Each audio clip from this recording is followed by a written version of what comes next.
خداوندا غریبان را امان ده، نجات از داغ و دردی دو جهان ده، نجات از داغ و دردی دو جهان ده. چی سخت است ای خدا حال غریبی، همیشه پر ز غم حال غریبی، همیشه پر ز غم حال غریبی.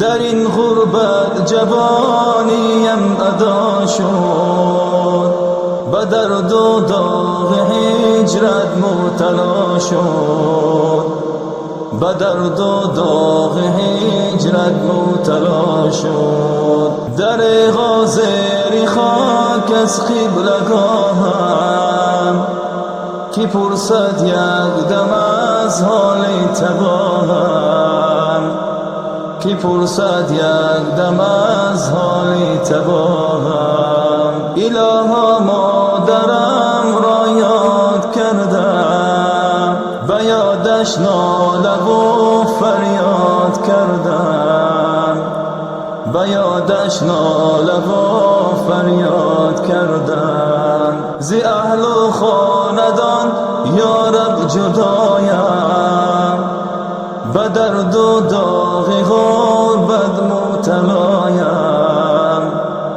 به درد و داغ غربت مبتلایم. دلم پر خون وجودم پر ز غم گشت، دو چشمانم همیشه پر ز نم گشت، دو چشمانم همیشه پر ز نم گشت.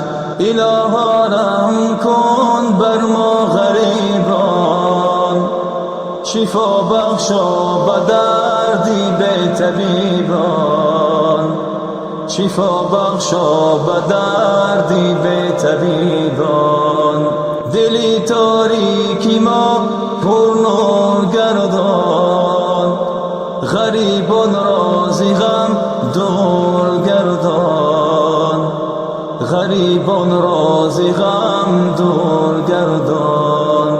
در این غربت دیگر ما را نمانی، به نزد اهل بیت خود رسانی، به نزد اهل بیت خود رسانی.